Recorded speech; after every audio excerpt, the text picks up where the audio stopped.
میرا بیٹا تھا وہ۔ ہاں، میں نے جنم تو نہیں دیا لیکن اس کو میں نے سگی ماں سے بڑھ کر پیار دیا تھا۔ بات کچھ یوں ہے، سمر کی ماں فوت ہو گئی۔ وہ اب 10 سال کا تھا۔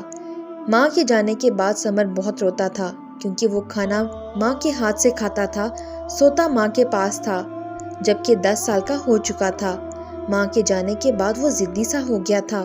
اب اس کی دیکھ بھال اس کی بڑی بہن کرتی تھی۔ سمر اب سارا دن اکیلا بیٹھا رہتا۔ جب موقع ملتا تو ماں کی قبر پر چلا جاتا۔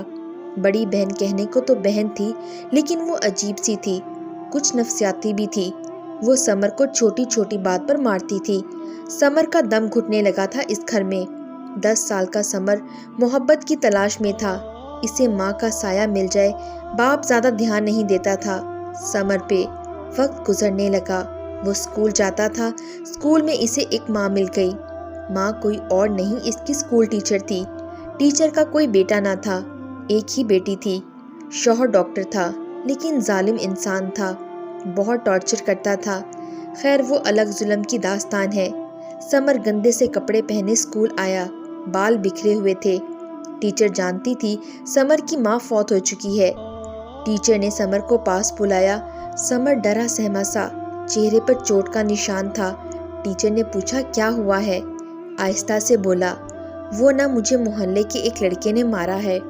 ٹیچر کو وہ لمحہ یاد آیا جب ایک بار کسی بچے نے سمر کو مارا تھا تو سمر کی ماں دوسرے دن اسکول پہنچ گئی تھی۔ وہ سب سے سختی سے کہنے لگی، خبردار کسی نے میرے پتر کو کچھ کہا اب تو۔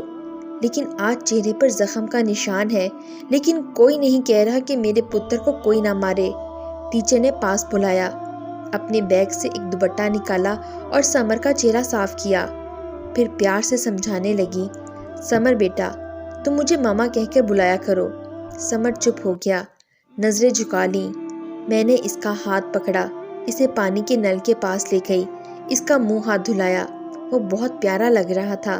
اسکول سے چھٹی ہوئی، وہ اپنے گھر چلا گیا، لیکن میں نہیں جانتی تھی کہ اس کی بہن اسے ٹارچر کرتی ہے۔ سمر نے کھانا مانگا تو جواب ملا آج نہیں بنایا۔ ضد کرنے لگا مجھے کھانا دو۔ بہن نے 2 تھپڑ مارے، روتا ہوا سو گیا۔ دوسرے دن اسکول آیا، میں دوسری کلاس میں تھی۔ سمر میری کلاس کے باہر تھوڑا سا دور کھڑا ہوا مجھے دیکھ رہا تھا۔ میں نے اشارے سے اپنے پاس بلایا، اس کے سر پر ہاتھ رکھا، پیار سے پوچھا کیا ہوا ہے؟ پہلی بار اس نے مجھے ماما کہا۔ آہستہ سے بولا، ماما میرے سر میں درد ہو رہا ہے۔ میں نے جب محسوس کیا تو اس کو بخار تھا اور وہ بھی بہت تیز۔ میں نے اسے اپنی کرسی پہ بٹھایا، جلدی سے کلاس ختم کی، اس کو لیے ڈاکٹر کے پاس چلی گئی۔ سمر کو 103 پر بخار تھا۔ میں غصہ ہونے لگی۔ بہن کو جب پتا تھا اتنا تیز بخار ہے تو اسکول بھیجنے کی کیا ضرورت تھی؟ میڈیسن لی، اس کے ساتھ اس کے گھر چلی گئی۔ چونکہ ہم ایک ہی کالونی کے تھے، سمر کے گھر پہنچی تو گھر میں سمر کے بڑے بھائی بھی موجود تھے۔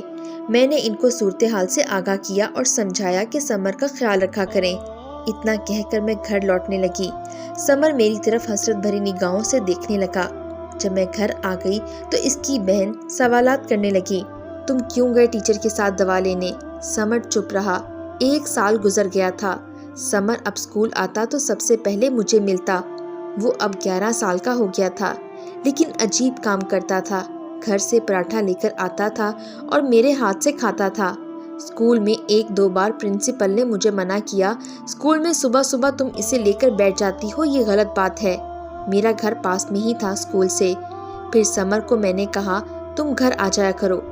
اب سمر بیگ لیے میرے گھر آ جاتا، میرے ہاتھ سے ناشتہ کرتا، پھر میرے ساتھ ہی اسکول جاتا۔ سمر کو ماں کی محبت چاہیے تھی، وہ میری تھوڑی سی توجہ سے اب خوش رہتا تھا۔ میں پیدل چل کر اسکول جایا کرتی تھی۔ ایک دن مجھے کہنے لگا، ماما آپ پیدل کیوں اسکول جاتی ہیں؟ آپ تھک جاتی ہیں۔ پہلی بار اس نے مجھے فکر بھرے الفاظ کہے تھے۔ میں نے سر پر ہاتھ رکھا، مسکرا کر بولی، جب میرا بیٹا بڑا ہو جائے گا نا پھر اپنی بائک لیں گے، تم مجھے اسکول چھوڑنے جایا کرنا۔ وہ بہت خوش ہوتا۔ سمر اب اسکول سے واپس آ کر میرے پاس ہی کھانا کھاتا، پھر اسے میں ٹیوشن پڑھاتی۔ وہ پڑھائی میں بہت اچھا تھا، لیکن ایک دن اس کی بہن اور اس کا باپ میرے گھر آئے۔ مجھے منع کیا ہمارے بچے سے دور رہو، لیکن سمر کا باپ کچھ سمجھدار تھا، میں نے اسے کہا میں کچھ غلط تو نہیں کر رہی، اسے پڑھاتی لکھاتی ہوں، ایک ماں بن کر اس کی اچھی تربیت کرتی ہوں، وہ بھی خوش رہتا ہے، اس کو اپنا بیٹا بنایا ہے، آپ لوگ اگر چاہتے ہیں تو ٹھیک ہے، میں اسے نہیں آنے دوں گی اپنے گھر۔ سمر کا باپ کچھ بیمار تھا، اس نے مجھے کہا بہن ٹھیک ہے، میرا پتر اپنی ماں کا بڑا لاڈلا تھا، اس کا خیال رکھنا۔ ادھر سمر کی بہن کی شادی ہو گئی اور اس کا شوہر گھر داماد بن گیا۔ 1 سال گزرا اور سمر کا باپ بھی دنیا سے چل بسا۔ سمر اب میرے پاس ہی زیادہ وقت گزارتا تھا، 15 سال کا ہو چکا تھا، میٹرک پاس کر لی، مجھے کہنے لگا ماما مجھے وکیل بننا ہے۔ میں نے پیار سے کہا ٹھیک ہے میرے بچے، تم پہلے FSC کر لو۔ اس کا ایک کالج میں ایڈمیشن کروا دیا، کالج جانے لگا، کالج سے سیدھا میرے پاس آتا، کھانا کھا کر کچھ ٹائم میرے پاس رہتا، پھر اپنے گھر چلا جاتا۔ لیکن اس کی بہن ہمیشہ اسے جھگڑا کرتی، اسے کہتی ٹیچر کے گھر مت جایا کرو۔ لیکن سمر اب جوان ہو چکا تھا، وہ بہن سے کہتا وہ میری ماما ہے، ان کے بنا میں نہیں رہ سکتا اب۔ لیکن بہن بہت نفسیاتی تھی، وہ اسے نہ جانے کیسی کیسی غلیظ باتیں کہتی۔ سمر سب کچھ مجھے بتاتا آ کر، میں اسے پیار سے سمجھاتی، اس کی اچھے سے تربیت کرتی۔ میں کرائے کے گھر میں رہتی تھی، کچھ پیسے جمع کر کے ایک پلاٹ خریدا تھا، مالک مکان کبھی پانی بند کر دیتا تو کبھی بجلی، کرایہ لیٹ ہو جانے کی صورت میں اب گھر کی ذمہ داری سمر سنبھال رہا تھا۔ میں 50 سال کی ہو چکی تھی اور سمر 18 سال کا۔ ایک دن میرے پاس بیٹھا کہنے لگا ماما مجھے ایک جاب مل رہی ہے، آپ کی اجازت ہو تو کر لوں۔ میں نے اسے منع کر دیا کہ پڑھائی پر دھیان دو، لیکن کہنے لگا ماما جان آپ کب تک کریں گی جاب، آپ اب تھک جاتی ہیں۔ سمر ایک ہوٹل پر کام کرنے لگا پارٹ ٹائم، جو پیسے کماتا مجھے لا کر دیتا۔ میں اسے کہتی میرے بچے تم اپنے پاس رکھا کرو، لیکن وہ ضد کرتا نہیں ماما جان۔ میں اس کے پیسے الگ سے جمع کرنے لگی۔ FSC مکمل ہوئی تو کہنے لگا وکالت میں داخلہ لے دیں۔ میں بہت خوش تھی، میرا بیٹا وکیل بننے جا رہا تھا، اب اسکول سے ریٹائر ہو گئی تھی۔ سمر بہت خوش تھا، مجھے کہنے لگا ماما جان آپ بالکل پریشان نہ ہوا کریں، اب ہم اپنا گھر بنا لیں گے۔ مجھے جو پینشن ملی اس سے اپنا گھر بنایا، 2 کمرے، گھر کا سارا کام خود سمر نے کیا، وہ مجھے کچھ بھی کام نہ کرنے دیتا، مجھے کہتا ماما وہاں مرد آئے ہوتے ہیں، آپ نہ آیا کریں وہاں۔ میری بیٹی جسے وہ چھوٹی کہتا تھا، بہن سے بھی بڑھ کر چاہتا تھا اسے، کہتا تھا چھوٹی ماما کو کوئی کام نہ کرنے دیا کرو۔ میں بہت خوش ہوتی تھی، اللہ نے مجھے بیٹا عطا کیا۔ لیکن ایک بات ابھی بھی بچوں والی تھی اس کی، 18 سال کا ہو چکا تھا لیکن کھانا میرے ہاتھ سے ہی کھاتا تھا۔ گھر بن کر مکمل ہو گیا تو بہت خوش تھا، سارا سامان خود شفٹ کیا اپنے گھر میں۔ اس نے اپنے کچھ پیسے جمع کر کے ایک بائک بھی خرید لی تھی، بہت خوش تھا۔ لیکن ایک دن میرے پاس آیا تو کچھ پریشان سا تھا، میں نے جب پوچھا تو رونے لگا۔ میری بڑی بہن نے گھر جائیداد سب اپنے اور اپنے شوہر کے نام کروا لی ہے اور اب وہ ہمیں گھر میں نہیں رکھنا چاہتی۔ میں نے سمر کو پیار سے سمجھایا پریشان نہ ہو، سمر 5 وقت نماز ادا کرتا تھا، ہر کوئی اس کی تعریف کرتا، اس کا اخلاق ہر کسی کے ساتھ دوستانہ تھا۔ ہاں کبھی کبھی میں اسے کسی بات پہ ڈانٹ بھی دیتی تھی، پھر مسکرا کر کہتا ماما غصہ آپ پہ بالکل اچھا نہیں لگتا، پھر اپنی غلطی کی معافی بھی مانگتا۔ سمر نے مجھے زندگی دی تھی، میرا بہت خیال رکھتا۔ ایک دن میں نعت رسول صلی اللہ علیہ وآلہ وسلم سن رہی تھی تو میری آنکھوں میں آنسو بہنے لگے۔ سمر پاس بیٹھا پڑھ رہا تھا، میں آہستہ سے بولی اللہ کبھی ہمیں بھی بلائے گا نا مدینے۔ مسکرا کر بولا ماما جان بس وکیل بن لینے دیں، آپ سے وعدہ رہا ہم مل کر عمرہ کرنا جائیں گے۔ سمر کی باتیں میرے دل کو سکون دیتی تھیں، میری ڈھال بن گیا تھا، چھوٹی بہن کو کبھی اکیلے باہر نہ جانے دیتا۔ اس کی عمر اب 19 سال ہو چکی تھی، میں بیمار رہنے لگی، میرا ہائی بلڈ پریشر ہو گیا۔ سمر مجھ سے غصہ ہونے لگا، ماما کتنی بار کہا ہے کچھ نہ سوچا کرو، اللہ ہمارے ساتھ ہے نا، آپ کیوں پریشان ہوتی ہیں۔ سمر 5 وقت نماز ادا کرتا تھا۔ جب میں ایک دن بہت بیمار ہو گئی، میرا سر اپنی گود میں رکھا سر دبا رہا تھا اور ڈاکٹر سے کہہ رہا تھا ڈاکٹر صاحب میری ماما کو مجھ سے جدا نہ کرنا، میں اپنی ماما کے ساتھ جینا چاہتا ہوں۔ میری بہت فکر کرتا تھا اور سچ بتاؤں تو اس کا اتنا احساس دیکھ کر میں خود ہی تندرست ہو جاتی تھی۔ پھر مجھے یاد آیا جب میرا شوہر مجھ پہ تشدد کرتا تھا، مجھے بہت مارتا تھا کیونکہ اسے کوئی اور پسند آ گئی تھی اور مجھ سے جان چھڑانا چاہتا تھا۔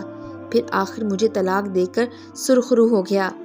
میں سمر کو سمجھایا کرتی تھی، میرے بچے، مرد کی خوبصورتی کیا ہوتی ہے جانتے ہو؟ تو سمر چپ ہو گیا۔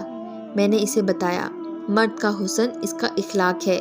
مرد کی اصلیت جاننی ہو تو دیکھو اس کا اپنی بیوی کے ساتھ کیا رویہ ہے۔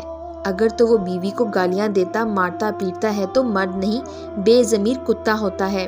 اور خوبصورت مرد خوبصورت اخلاق کے مالک ہوتے ہیں۔ وہ اپنی بیوی کو اگر سر کا تاج نہیں کہتے تو پاؤں کا جوتا بھی نہیں سمجھتے، اپنی بیوی کی عزت کرتے ہیں، اور ایسے مرد شہزادے ہوتے ہیں۔ میں جو اسے سمجھانا چاہتی تھی وہ خوب سمجھ جاتا تھا۔ وہ کہتا، ماما جان، آپ کی تربیت کا یہ بھرم رکھوں گا، کبھی آپ کا سر نہ جھکنے دوں گا۔ اس کا سال کا پہلا روزہ تھا۔ مجھے کہنے لگا، امی جان آپ بریانی بنانا آج، میں افطاری ٹائم آؤں گا۔ اپنے گھر چلا گیا۔ جب گھر پہنچا اس کی بہن اسے جھگڑنے لگی۔ اتنا جھگڑا ہوا کہ اس کی بہن اور بہنوئی نے اسے بہت مارا۔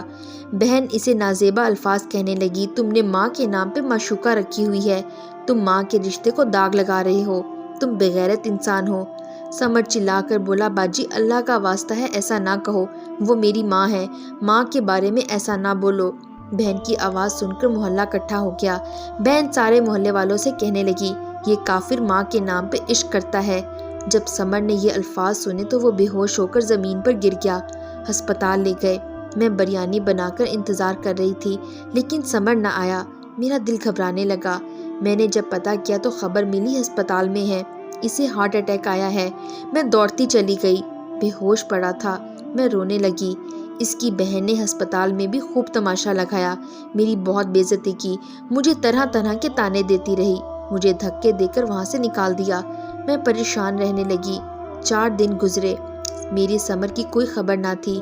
پھر ایک دن مجھے فون کیا، ماما جان آپ کا بیٹا مر رہا ہے، آپ کہاں ہیں؟ میں تڑپنے لگی۔ بیٹا میں تیرے پاس ہی ہوں۔ مسکرا کر بولا، ماما کل میں نے روزہ رکھنا ہے، آپ میرے لیے چکن رول بنا کر لانا، ضرور لے کر آنا۔ میں نے اسے پیار سے کہا، میرا بیٹا تم اپنا خیال رکھو، میں کل آؤں گی۔ دوسرے دن افطاری کے وقت میں سمر کے لیے بریانی اور چکن رول لے کر گئی۔ وہ گھر ہی تھا۔ جب میں گھر میں داخل ہوئی وہ دوڑتا ہوا میرے سینے سے لگا، ماما جان میں نے مر جانا ہے اب۔ میں رونے لگی، ایسے باتیں نہیں کرتے۔ اتنے میں اس کی بہن آ گئی، مجھے دیکھ کر چلانے لگی، ہائے نہیں رہا گیا عاشق کے بنا، آ گئی ملنے۔ وہ پھر اپنی حد سے گزرنے لگی۔ سمر نے اپنی بہن کی طرف دیکھا اور آہستہ سے بولا، اللہ کا واسطہ دیتا ہوں باجی۔ اتنا کہا اور سمر زمین پر گر گیا، اس کا جسم ٹھنڈا پڑ گیا۔ جلدی سے ہسپتال لے گئے اور پھر ڈاکٹرز نے آخری الفاظ کہے، ہی از نو مور، اور میرے پیروں تلے سے زمین نکل گئی۔ سمر مر چکا تھا۔ وہ مجھے آواز دیتا، مجھے ماما جان کہتا ہوا مجھ سے جدا ہو گیا تھا۔ مجھے ہر مشکل میں حوصلہ دینے والا میرا بیٹا مجھے ہمیشہ کے لیے چھوڑ گیا تھا۔ بہن دور کھڑی آنسو بہا رہی تھی، وہ رونے کی ایکٹنگ کرنے لگی۔ میں نے سمر کے ماتھے پہ بوسہ کیا۔ سمر جیسے مجھے کہہ رہا ہو، ماما مجھے چھوڑ کے نہ جانا، میں آپ کے ساتھ ہوں ہمیشہ۔ میں بوجھل قدموں سے وہاں سے چل دی۔ اس کی بہن چیخ چیخ کے رو رہی تھی۔ میرا دل چاہا اسے آگ لگا کر جلا دوں، لیکن میں بے بس تھی اور میں پھر تنہا بوڑھے قدم لیے گھر کی جانب چل دی۔ اس کی قبر پہ بیٹھی ہوں، آنکھوں میں آنسو ہے۔ اس رمضان 15 روزے کو وہ ہمیشہ کے لیے بچھڑ گیا۔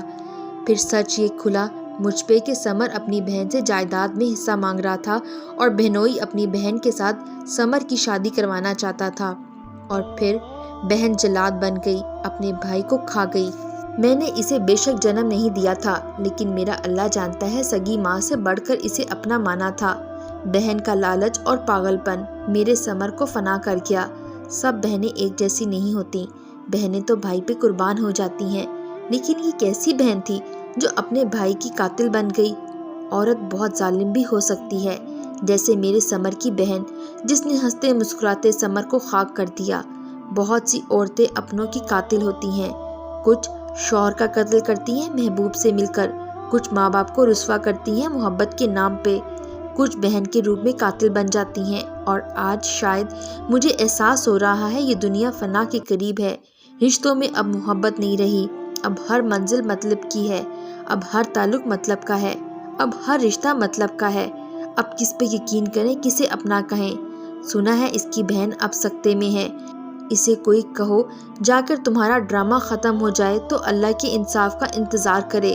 خدا را جینے دو ایک دوسرے کو۔ کیوں کیسے کچھ لوگ درندگی کی ہر حد پار کر دیتے ہیں صرف اپنے مطلب کی خاطر۔ آپ سب سے دعا ہے میرے بیٹے سمر کے لیے دعا کرنا۔ مجھے یوں لگتا ہے وہ اب آئے گا اور کہے گا ماما جان نہ روئیں، میں زندہ ہوں، میں لاوارث بے بس زندگی سے ہاری ہوئی لاوارث ماں اجازت چاہتی ہوں۔